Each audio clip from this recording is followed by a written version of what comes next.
வணக்கம் நண்பர்களே, welcome to Vinod Tamil tutorials. நம்ம சேனல்ல ஃபர்ஸ்ட் நம்ம பார்க்க போறது வந்து Photoshop CC 2018 டியூட்டோரியல் தமிழ்ல கத்துக்க போறோம். அதாவது Photoshopனா என்னன்னு தெரியாதவங்கல இருந்து பிகினர்ஸ்ல இருந்து அட்வான்ஸ்ட் வரைக்கும் வீடியோஸ் நம்ம இங்க சொல்லி தர போறோம். ஓகே, Photoshopனா என்ன அப்படின்னு பார்க்கலாம். Photoshopங்கிறது ஒரு பவர்ஃபுல் இமேஜ் எடிட்டிங் டூல். இதை யாரெல்லாம் யூஸ் பண்றாங்க, யாருக்கெல்லாம் யூஸா இருக்கும், ரொம்ப யூஸ்ஃபுல்லா இருக்கு அப்படின்னு பார்த்தீங்கன்னா photographers, videographers, web designers, website layout design பண்றதுக்கு, கிராஃபிக் டிசைனர்ஸ், ஸோ எல்லாருக்கும் யூஸ்ஃபுல்லான ஒரு டூல். இது மூலமா நம்மளும் கத்துக்கிட்டு ஒரு கிராஃபிக் டிசைனர் ஆகலாம், வெப் டிசைனர் ஆகலாம். ஓகேங்களா? ஓகே, ஸோ இப்போ Photoshop CC 2018 ஓப்பன் பண்ணீங்க அப்படின்னா ஸ்க்ரீன் இப்படி தான் இருக்குது. கோல்டன் வெர்ஷன்ல நீங்க ஓப்பன் பண்ணியிருந்தீங்கன்னா இந்த மாதிரி உங்களுக்கு ஸ்க்ரீன் இருந்திருக்கும். ஸோ CC 2018ல ஓப்பன் பண்ணீங்கன்னா இந்த மாதிரி இருக்கு. ஸோ இதுவும் நம்ம பை டிஃபால்ட்டா இங்க விண்டோல கிளிக் பண்ணி ஒர்க் ஸ்பேஸ் எப்படி வேணுமோ அப்படி வச்சுக்கலாம். நம்ம எசென்ஷியல்ல வச்சிங்கன்னா எப்படி இருக்கும், பை டிஃபால்ட்டா நம்ம CC 2018ல இந்த மாதிரி தான் இருக்கு. ஓகே, ஸோ இதில் ஓப்பன் பண்ணி பார்த்தீங்கன்னா இதில் ரீசெண்ட், CC ஃபைல்ஸ், எல்லார் ஃபோட்டோஸ், கிரியேட் நியூ, ஓப்பன்ங்கிற ஆப்ஷன் இருக்கு. ஸோ இந்த கிரியேட் நியூங்கிறது வந்து ஒரு நியூ டாக்குமெண்ட் கிரியேட் பண்றதுக்கு யூஸ் ஆகுற ஆப்ஷன் இது. ஸோ ஒரு நியூ டாக்குமெண்ட் கிரியேட் பண்ணணும் அப்படின்னா ஷார்ட்கட் கீன்னு பார்த்தீங்கன்னா Ctrl+N கொடுத்தீங்கன்னா ஒரு நியூ டாக்குமெண்ட் ஓப்பன் ஆகும். அப்படி இல்லைன்னா இங்கே கிரியேட் நியூ கிளிக் பண்ணீங்கன்னா நியூ டாக்குமெண்ட் ஓப்பன் ஆகும். இங்கே நியூ டாக்குமெண்ட் ஓப்பன் பண்ணி பார்த்தீங்கன்னா அங்கே மேலே நிறைய ஆப்ஷன்ஸ் இருக்கு. ரைட் சைட்லேயும் உங்களுக்கு ப்ரீசெட் டீடைல்ஸ் இருக்கு. இதில் ரீசெண்டாக நீங்கள் ஓப்பன் பண்ண ஃபைல்ஸ் இதில் இருக்கும். சேவ்ல பார்த்தீங்கன்னா சேவ் பண்ணி ஃபைல பண்ண ப்ரீசெட்ஸ் இங்கே இருக்கும்.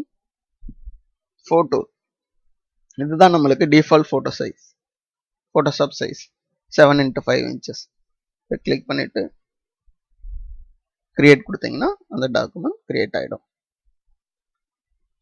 இப்போ கிரியேட் நியூவில் இன்னும் சில ஆப்ஷன்ஸ் இருக்கு. ஃபோட்டோவில் இப்போ நம்மளுக்கு தேவையான சைஸஸ் சேவ் பண்ணி ப்ரீசெட்டாக சேவ் பண்ணி வச்சுக்கணும்னா, இப்போ எனக்கு 12x12 inch இதை வந்து ப்ரீசெட்டாக சேவ் பண்ணி வச்சுக்கணும்னா அங்கே கிளிக் பண்ணிவிட்டு இந்த ஆப்ஷன் இங்கே இருக்கு இல்லைங்களா, இதை கிளிக் பண்ணிங்கன்னா நம்மளுடைய ஆப்ஷன் எப்படி வேணுமோ 12x12 300, இந்த 300 ரெசல்யூஷன் இதை நான் ப்ரீசெட்டாக சேவ் பண்ணி வச்சுக்கோன்னா சேவ் ப்ரீசெட் கொடுத்தீங்கன்னா இங்கே சேவ்டில் இது இங்கே சேவ் ஆகிடும் இந்த ஆப்ஷன். ஸோ இப்போ இதை கிளிக் பண்ணிவிட்டு நம்ம ஒவ்வொரு டைமும் அந்த பிக்சல்ஸை கொடுத்து நியூவாக டாக்குமெண்ட் கிரியேட் பண்ணுறதுக்கு பை டிஃபால்ட்டாகவே நம்ம இங்கே பிளாங்க் டாக்குமெண்ட்டாக ப்ரீசெட்டில் சேவ் பண்ணி வச்சுக்கலாம். இப்போ கிரியேட் கொடுத்தீங்கன்னா அந்த இதுக்குரிய டாக்குமெண்ட் கிரியேட் ஆகிடும். ஓகே, ஸோ கிரியேட் நியூவில் அடுத்து இருக்கிற ஆப்ஷன் பார்த்தீங்கன்னா பிரிண்ட்டு, ஆர்ட் அண்ட் இல்லஸ்ட்ரேஷன். பிரிண்ட்ல letter, legal, A4 size, A5, A6, so என்ன சைஸ் வேணுமோ அதை கிளிக் பண்ணி ஓப்பன் பண்ணிக்கலாம். அதே மாதிரி ஆர்ட் அண்ட் இல்லஸ்ட்ரேஷன்ஸ்க்குரிய சைஸஸ், தென் வெப்சைட்டு டிசைன் பண்ணுறவங்களுக்குரிய ஆப்ஷன்ஸ், இது மொபைல் ஃபில்ம் அண்ட் வீடியோஸ் இது கிளிக் பண்ணுறதுக்கும் ஆப்ஷன்ஸ் இருக்குது. ஸோ ஒரு நியூ டாக்குமெண்ட் கிரியேட் பண்ணுறதுக்கு இவ்வளோ ஆப்ஷன்ஸ் இருக்குது. தென் அடுத்து பார்த்தீங்கன்னா ஓப்பன், நம்ம ஆல்ரெடி ஒர்க் பண்ண வச்ச ஃபைல்ஸ் ஓப்பன் பண்ணுறதுக்கு, இமேஜ் ஃபைல்ஸ் ஓப்பன் பண்ணுறதுக்கு இதுக்கு யூஸ் ஆகிறது வந்து ஓப்பன் பட்டன். ஸோ இப்போ இதுக்கு ஷார்ட்கட் பார்த்தீங்கன்னா Ctrl+O கொடுத்தீங்கன்னா ஓப்பன் ஆகும்.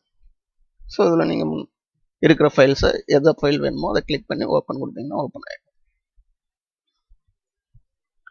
ஸோ நம்ம இப்போ ஓப்பன் பண்ணி ஒர்க் பண்ண ஃபைல்ஸ் எல்லாம் இங்கே இந்த இடத்துல இருக்குது பார்த்தீங்களா. இதில் மேலே பார்த்தீங்கன்னா சில ஆப்ஷன்ஸ்லாம் இருக்குது. இது என்னன்னு பார்க்கலாம். இது வந்து தம்ப்நெயில் வியூ. இதை கிளிக் பண்ணிங்கன்னா நீங்கள் இதுக்கு முன்னாடி ஒர்க் பண்ண ஃபைல்ஸுடைய தம்ப்நெயில் வியூவில் வரும். இது பார்த்தீங்கன்னா லிஸ்ட் வியூ.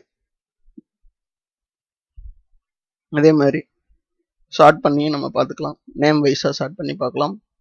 இல்லை லாஸ்ட்டாக நம்ம என்ன ஒர்க் பண்ணமோ ஓப்பன் பண்ணமோ அந்த கிளிக் பண்ணிங்கன்னா லாஸ்ட் ஓப்பன் வரும். இதே மாதிரி ஃபில்டர் பண்ணியும் பார்த்துக்கலாம் நம்ம. ஓகே நண்பர்களே, மீண்டும் அடுத்த வீடியோவில் அடுத்த டூல்ஸ் பற்றி நம்ம பார்க்கலாம். நன்றி, வணக்கம்.